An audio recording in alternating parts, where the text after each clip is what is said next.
ourselves. I want to start with a story to show just how important this is. So I told you guys yesterday, I've been in young adult ministry for years now, and there was a couple that I really cared about. One of these guys, I personally got the privilege of sharing the gospel with him. He accepted Christ and discipled him for a while. It was really cool, and I've seen him grow a lot, in his faith. I also know his girlfriend. His girlfriend, she got saved at a worship night that we did, and she started growing, and she's grown her faith a lot. It was really, really cool. And this couple, in a sense, was like this power couple in the young adults group. They served a lot. They were always here doing things. Anyways, they started dating, and I think it was, probably about 6 to 9 months of their dating relationship, and it came to an end. They broke up.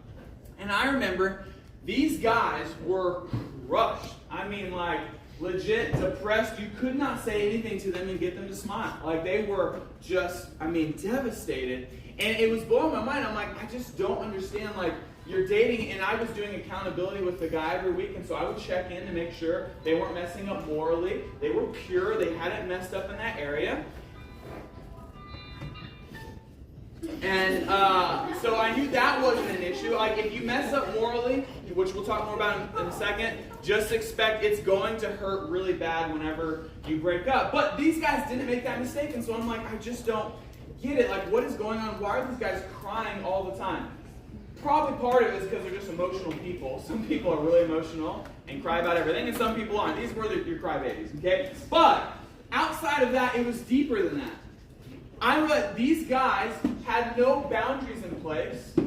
And so what happened was they basically lived like a married couple in every area except sex. They did everything a married couple does, except have sex, which was great. They stayed pure. They said, we're not going to do that. But they didn't have boundaries in other areas.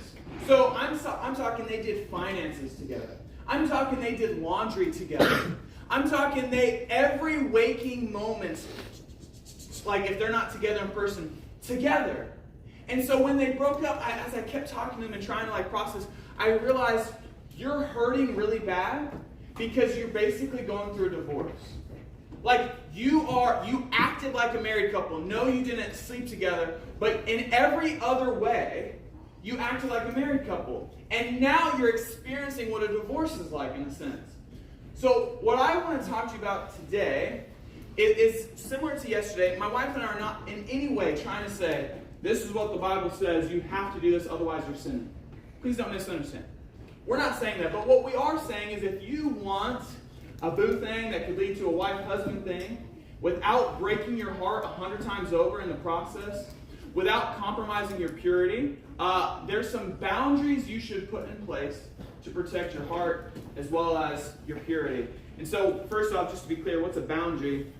A boundary is a limit or space between you and another person.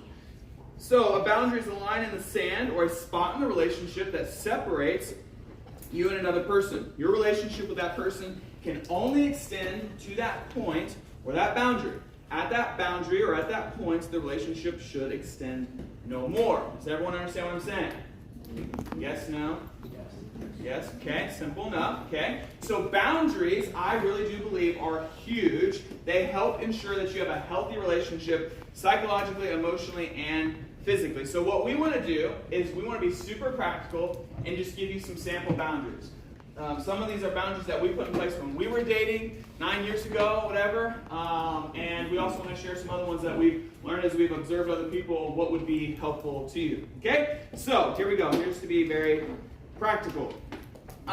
First up, don't allow people to call you pet names. Okay? You shouldn't be calling each other babe, baby, honey, sweetie, my love, my girl. Okay?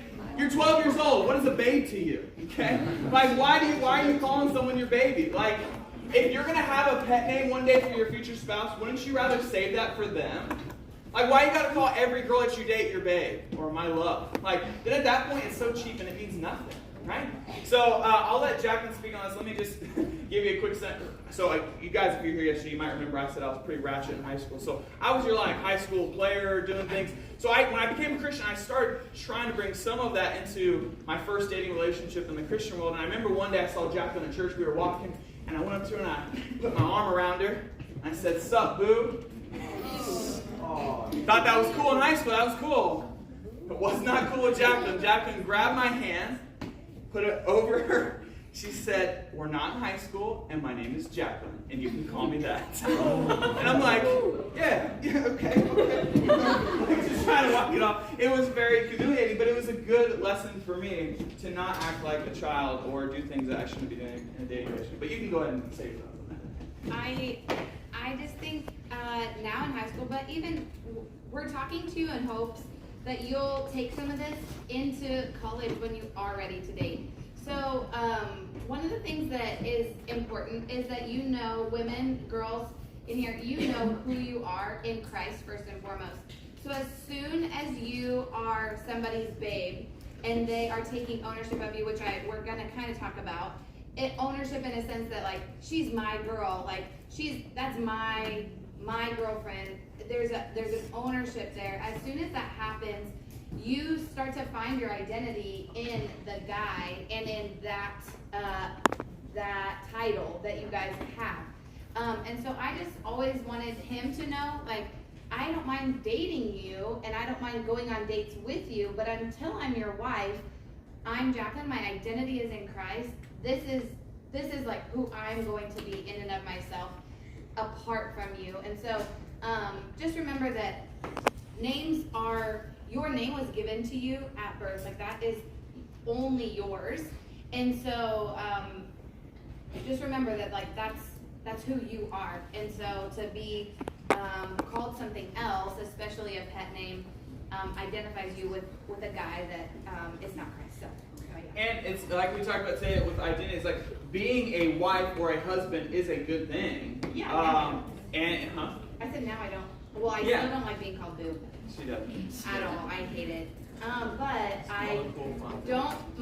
A lot of people know me as like Preston's wife, which is now fine because I have a ring. And yeah, now it's a marriage. Yeah, it's a great thing once you are married. But again, you don't want your identity to turn into that when you're not yet married. Again, you want to save that. I mean, again, I said this yesterday. It might have seemed extreme to you guys, but just keep picture that your wedding day. When you start doing things with whoever your husband is, with whoever your wife is, do you want it to be like, hey, I've only called you my girl? Like when I say that means something. I've only called you my babe, or stayed on the phone really late with you because like I waited for you. Or do you want it to be like, hey babe, 1 of 50? You know, like that sounds silly, but like just think like that's what, when you don't think this through, you do this bunch, then you're making these cute things that could be nice in marriage. You're making it to where it's now this cheap thing that means nothing. So, first off, don't call each other pet names. Secondly, this is going to sound funny, but hear me out. Don't be drinking each other's stuff. You guys might say that's silly, but I proved my point. A girl the other day, she brought it up. She knew like I have this stance.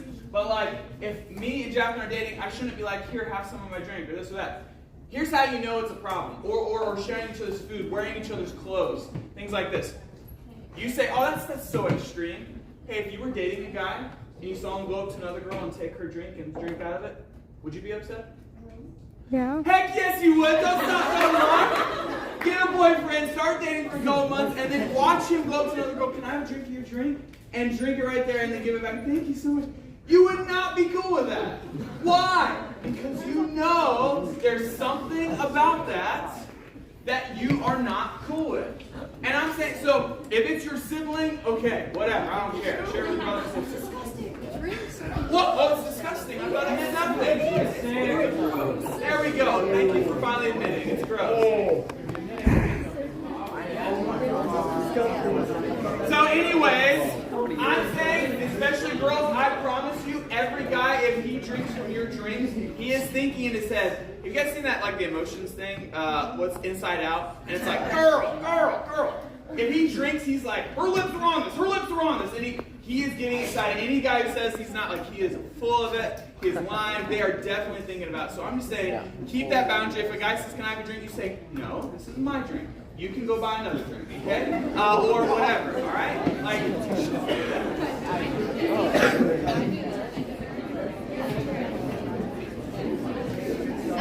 I think this even applies to, like, if girls, if you're like, I don't like this guy, and the guy is pursue you, and he's like bringing you drinks and sitting with you and spending a lot of time with you, there's even a boundary there that so I was a young adult, I was working out of college, not dating, and a guy said like, hey, could I take you to, or like, let's do lunch or something like that. Now, we were friends, and so I should have been more aware that he was trying to make it a date, but I just wasn't, and so I was like, yeah, let's do lunch. So we like go to lunch, and at the end, he was going to pay for me, and I think maybe, I don't know if we're going to talk about this or not, but I just said, hey, I appreciate the gesture to want to pay for me, which then would assume that it was a date because the guy's paying. But I would really like to save that opportunity for my future husband to be able to pay for me and to do that. So I know that I would encourage any guy who's going to ask a girl out on a date to pay. Like, girls, if the guy does not pay, he is not worth dating, okay? That means he's not willing to provide for you. Do not date a guy who doesn't pay for you, okay? Sorry, guys, if you think that you're going to go halvesies on a date, if a girl is in here and she says no because of this conversation, good for her. Okay, so, listen to me. Okay, that's a side note. But anyway, the point was just, there's things that I wanted a guy that I was going to be intentional with, that was going to pursue me for marriage. I wanted to give him different access to me or into my life, whether that was through something like calling me a name, or wearing his coat, or paying for meals, or different things like that, that I didn't want to give the opportunity to other guys to do.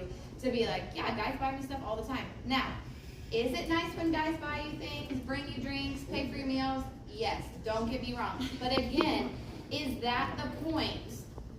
Is the point of having a boyfriend so that he'll pay for stuff, or that he'll bring you things? Or is the point of being flirtatious so that you have 4 or 5 guys that are bringing you stuff and giving you free things? Like, the point of your relationship and the intent to be married is that a guy would be pursuing you to be one, that you would be married, and that you would be able to serve the Lord better together than you could apart. Okay, so that's, I'm on so many tangents, but that's right. But no, it goes with, and that's the same thing with clothes. Like, when I was in high school, our school, it was a huge school. I was an athlete, whatever, so I had my Letterman jacket. And do you think I just let any girl wear my jacket? Most likely. Only the girl I wanted to claim was mine. Okay, like, I'm just letting you know how a guy thinks. He ain't letting any girl do that. Like, he's only gonna say, hey, okay, now if someone's like legit dying because we live in Alaska and they're freezing, okay, like, don't let them get hypothermia. But most of you, that's not the case. You're in a room like this and you're like, yeah, let me wear your hat, let me wear your hoodie, I'm just letting you know, a guy's only letting you do that if he's wanting to claim you, okay? And most girls, you're only wanting to wear it because you want to say you're his, okay? So I'm saying, don't be anybody's and don't claim anyone until you put a ring on the finger, okay? So that's another boundary I think you should put in place. Next one, which we went over. Maybe, really fast, I just thought of this. Maybe you want to wear an item of clothing or do that because you want to be flirtatious, but yesterday's conversation, we said like, hey, have standards. Know who you're going to want to date. Like, if he asks you out, say, did they have the standards that I wrote down that I wanted? But let's say you guys are just like, oh, I'm just flirting. Like, if he's not a guy that you actually want to date or wouldn't date in the future, then I know it's so hard not to want that attention, especially for girls, like that, like, ooh, like, I'm getting this attention from guys, whether or not you would date him. But I just want to encourage you, resist the urge to flirt with guys and to wear their stuff or to steal their things or to hit them or to be giggly around them or whatever, especially if you just want the attention and you don't want to date them. Because it's not fair to the guys either. Amen. The guys are being led on because you're flirting with them, you're taking their things, and they're thinking, oh, she's kind of into me, and I'm going to flirt back. And it's not fair if you're not ever going to say yes, or you would never date them, or you're not ready to date, which is what we talked about yesterday. Yeah, so just to find, like, you can definitely do this, guys. It sounds mean, but I'm telling you, people will respect you if you hold a standard. So, for example, it's a little bit different, but Jack and I were married. We were living in California. I was getting my master's there, and I was working at a gym. I was the assistant manager at this gym. It's LA Fitness. And one day, one of my coworkers, this girl, she, I don't know what was happening, but she took my Monster and threw it in the trash. Now, why does a girl do that? She's flirting somehow, and she's like, but like doing it in like a teenage way that says like, I hit you and that's flirting. But she threw my drink away. Okay, first off, I'm married. Second, I'm not interested in her. Thirdly, I'm her boss. So anyways, I just looked at her and said, hey, so-and-so, I don't know what I did to make you think we were close like that, but we are not. And you will go buy me another Monster. and never do that again. Okay? Now, listen, you might think, oh my gosh, your relationship must have been so awkward after that. It wasn't. But you know what? She never did. She did not flirt with me anymore like that. Okay, like it fixed it. So girls, you may think, but it's going to be so awkward. No, it's not. You have a standard of who you're going to be and how you want your relationship to be, guys as well. You say it once, and I bet you the person will respond like, okay, got it. Okay? Okay, next thing. We kind of went over this yesterday of the importance, but I just want to give some examples. So we said be pure. So I think a great boundary would be to avoid physical contact as long as you can. Okay? Here's the thing. I know people, and it's very smart. My best friend right now is doing this. He's saying he is not kissing his girlfriend and they're like in a very serious relationship until they're married, right? Because why? I'm telling you, the second you open that door, you will not think the same. Okay? Yes. Here's an example. Some of you, yes. Guys, for example, for me, I used to, before like I ever engaged in any of the bad stuff, just the thought of holding a girl's hands got me like, when your hands are sweating, like you're sitting next to each other, and you're just like, and like her hand like kind of sits on the seat, and your pinkies touch, and you're just like, oh my gosh, you're so excited, right? Okay, the second you start crossing those boundaries, the quicker it is to do that again, and the quicker and easier it is to go past that. And the second you do it, the second you kiss, then you want to kiss again. The first time you make out, then you want to make out again. When you ever start making out, then you want to go past that. And I'm saying you should do whatever you can to hold up because you want to stay pure for your wedding day. Amen. You don't want to mess up in that way because you want to save that for your future wife, for your future husband. And so you say, hey, this is the first date. We're not holding hands. We've never gone on a date. Why, you're not holding my hand. What is this? Or we're sitting on the couch. We don't need to cuddle together. You don't need to have your arm around me. Girls, you don't need to put your legs on the guy. Like, you don't need to share the same blanket. Like, all these things that you think is cute, that's cute for a married couple, not for 15-year-olds, okay? Like, it just doesn't make sense when you're in your Hello Kitty blanket, like, cuddling. Like, it just sounds so dumb. Like, it's like, why are we doing this? Like, it doesn't make sense. So I'm saying avoid all of that stuff as long as you can and enjoy that with your wife or husband one day. I think the point of that too is when you're in high school and it's like, oh, we're just holding hands. Like, we're so far away from having sex. Like, we're so far away from all these like really bad, like sinful things, physical contact, okay?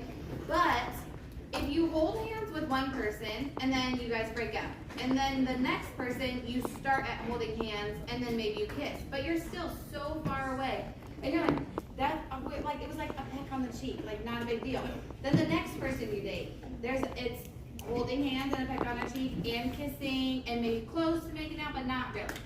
And then the next person you date. So if you start in high school, and that's kind of why we're like, hey, it's important or wise not to start dating so young. Even if you say like, yeah, I was totally pure, like all we did was hold hands, not a big deal. By your fourth or fifth guy that you're dating or talking to, you're already starting at making out or being more comfortable touching in inappropriate places. And that is where, like, if you hadn't dated in high school, even though you were pure and not maybe did anything like so bad, like obviously I don't think giving a hug or holding hands like is a bad thing, then you have already like passed all of those boundaries. So then it's much harder when you're ready to actually date the guy that you want to be married to, or that when you're ready to be married, it's really hard to stay pure while you're getting to know that person. And like Kristen said yesterday, purity brings clarity. So let's say the 6th or 7th guy that you've dated or talked to or done anything physical with, okay, not in a bad way, but anything physical with, is this guy that he's like, hey, I'm dating you for the intention of marriage. And you're like, this guy loves the Lord, he has these standards, like he meets everything, going to date him, you're already at he's like the 6th or 7th guy. Well, at that point, you're already to making out, and let's say making out only lasts maybe a couple months or maybe a couple weeks.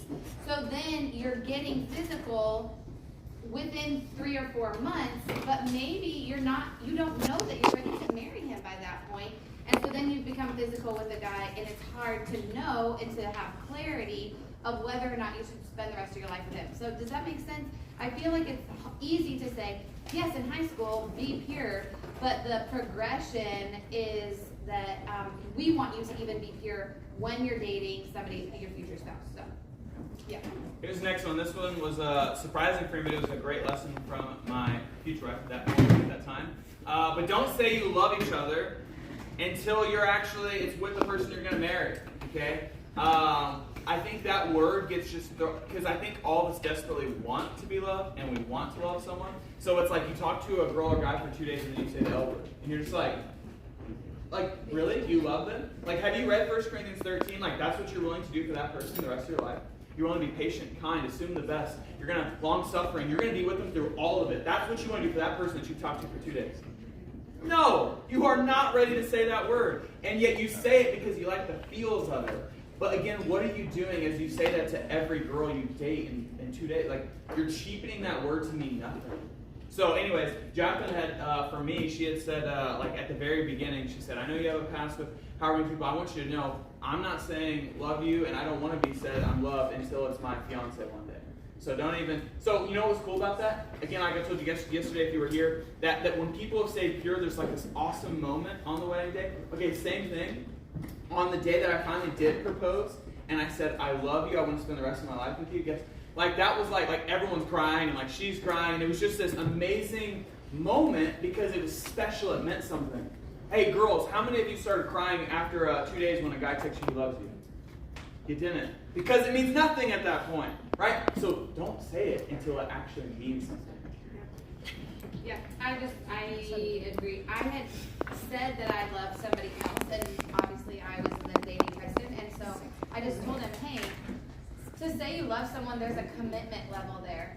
There's a commitment to sacrificing, to sort of like being what I needed to be in terms of a husband, a godly man, and I just said, hey, I don't want you to tell me that. We would say like, I like you so much. Like I really like you like a lot. I like you like almost like love, but I like you like a lot. And like we would just, it was silly, but it was also like, when you tell me you love me, that comes with a commitment to sacrifice and to like lay down your life for me the rest of your life. So anyways, if you're saying it right now, obviously, like both of us had said it before, but when we started dating, it was just something that we just said, hey, it's a boundary we're going to put in place. I want it to mean something for moving forward. So just like if you've been physical, and you can have forgiveness and do, start back over and not be physical with the next boyfriend, you can do the same thing.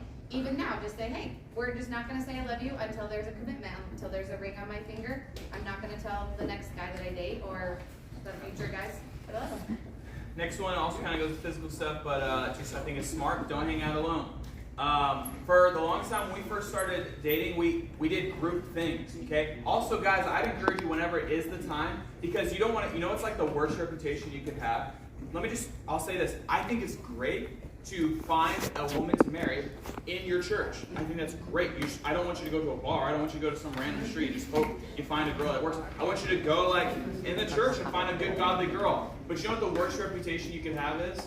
That, hey, that guy has dated like 10 girls here. He's asked like every girl out. You don't want that to be a reputation. So you know what you could do to avoid that? What if you just were intentional that all the group events that like your church had or all the youth group is going to or young adults, you just intentionally try to spend extra time with that person in that setting so you can observe them and you can find out whether you like them or not. Because usually, most people find out pretty quickly on a date whether they actually like someone and vibe with them or not, okay? So maybe don't ask them on a date right away. Maybe just hang out with them in group settings for a month and just see like, am I really cool with this person? Then ask them out. And even then, maybe don't do one-on-one things for a while. And even if you are going to do a one-on-one thing like on a date, go out to a public place. Go out to a restaurant. goodbye, see you later afterwards, okay? You don't need to go to each other's house. I remember when I was in high school, it was very common, so I'm sure it's common for you guys too. Hey, parents are gone, you want to come over? Like, that was just like normal. And if you're trying to keep yourself pure and have a good relationship, you should say, no, that's dumb. Why would you ask me that? Okay? Don't do that. Don't ask. The other thing with that too is if you were here yesterday and you say, hey, one of the examples that I gave for a guy is that a girl would be kind to those who are on the outskirts, are left out, or don't have friends. That is very observable in groups. So you don't have to go on a date with her and ask her, are you kind to people who don't have friends? Like, you can see whether she's kind to people who don't really fit in with the group. You can observe that. There's a lot you can observe. So if you write down your standards, most of everything that you're going to write down can be observed in groups. And so be intentional with that. If you're in college and you're like, hey, I'm hanging out with this guy, and we're in a group, and these are my standards, does he meet them? Does he do these things? And you can be intentional while you're hanging out in groups to kind of be observing whether or not you would date him if he asked you out, or guys, if you would date a girl. Okay, the next thing is don't text all day. I just think that the infatuation that happens when you have a boyfriend or girlfriend, it's over the top. Like, you think like, oh, this guy asked me out, and I have to talk to him all day long. Girls, there's something about a guy getting to know you that intrigues him, that you have the power to slow down. You don't have to tell him your whole life story in one date. You don't have to be talking to him all day long. If you tell him your whole life story in one date and give him all the information he ever wants, he gets bored and he doesn't want to keep pursuing you. And it's kind of like, okay, I already know everything, she's kind of lame, and then it doesn't. Guys want the intrigue, they want the chase. Sorry, I'm giving your secrets away. Girls, listen. It's okay to just say, hey, let's not chat tonight. Let's not talk tonight. I'm not going to see you. I'll see you on Friday. Or just not respond. It's okay to leave him unread. I promise he will want to talk to you even more, which will be exciting because he'll be excited to talk to you. But do not feel the obligation to have to talk all day long with somebody just because you're dating him. Especially if you're not dating him, don't be texting guys and girls all day long. Just get off your phone and live life. It's really great. Real life is great. So we're kind of getting at things that I think really help. If you do them, I know they sound extreme, but if you do them, it will help protect you to where you could maybe be in a dating relationship with someone for 1 to 2 dates, and you could break up and it be totally like normal and not heartbroken. If you choose to ignore these, then maybe you won't. But here's another one that I think will help guard your heart. Don't be someone's only emotional support. Okay? What I mean by that is when someone's got mom and dad problems, that's not your business. Okay? Like, you don't need to sit there and be like, yeah, tell me how bad your dad is. Tell me about your mommy issues. Like, I'm 15 and all my wisdom, I will help you through this. Like, why do you think your boyfriend in 10th grade is going to solve your problem for you? He's not. And in fact, it's probably going to make it worse for you because now what's happening is you're in trouble and you're going to them to solve it. And so now you're becoming linked to them. Okay? And also think about this. If you and that person break up, now they know all of your stuff. Do you want every person to know all your family drama? Now, don't misunderstand. If you have like serious home issues going on, abuse of some kind, go get help. If you hear of that, help them.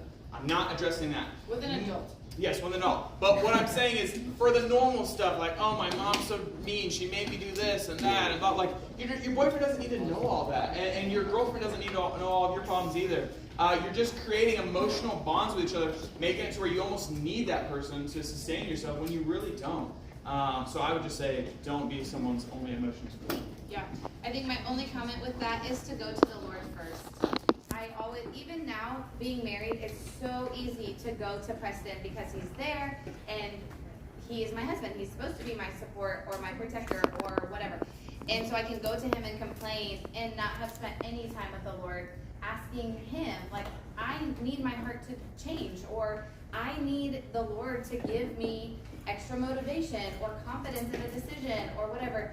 And that time with the Lord first should be where you go, especially when you're dating and you don't have a husband. It gets you in the habit of saying, this guy, this girl can come and go, but the Lord does not. And so I'm going to go to the Lord first, and then if I choose to tell him, great.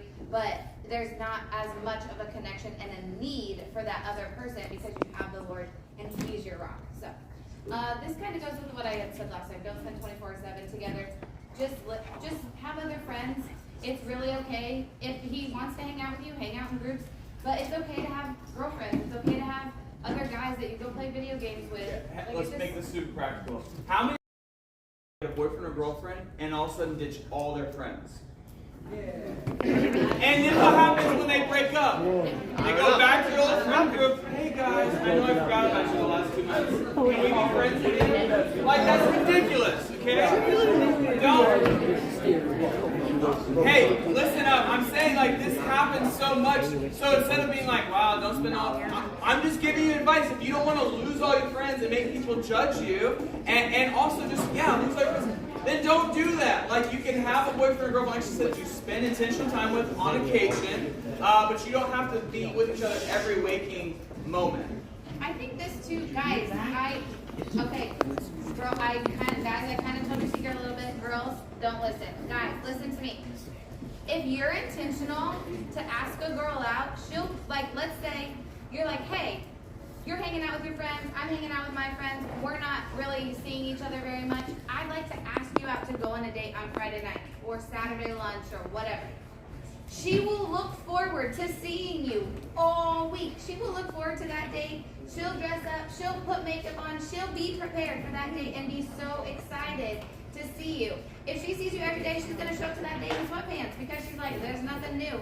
Also, you're being a bum because I see you every day. So be intentional to ask her out and say, hey, can we spend a couple hours together? Intentional time. And then when it's over, it's over. Drop her off and do something else. You don't need to be together 24 hours a day. And I promise you the separation will make it to where you want to be together more. All right, last one. This is going to seem like, but hear me out. Don't be each other's source of spiritual growth. Okay? Listen, some of you, you're going to be like, what? And you think, but I thought the guys are supposed to be the leader. Yes, when you're married. Guys, if you're dating, you're not her leader. You are just another guy. If you're both Christians, you are both co-heirs of the kingdom. You are nothing to her, okay? God did not put you in her life to teach her all things about him, okay? You at that point are a brother in Christ. And girls don't look to that. For Jack and I, even now, just so you know, leadership as far as spiritual stuff does not mean I teach her everything. She knows a lot more than me. So it's just not even what your leadership could look like is you actually living out your faith. Okay? You don't need to tell her, this is my devotion I was reading this morning. Here's this thing together. We're going to call each other and pray every night.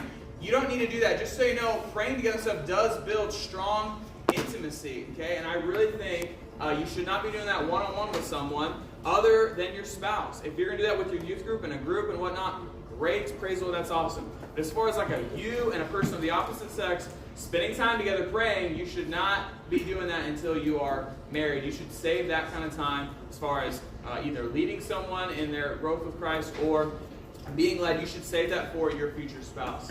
For that day. My quick comment, because I know we have to wrap up. My quick comment with that is that you don't ever want to be the other person's reason for them loving the Lord.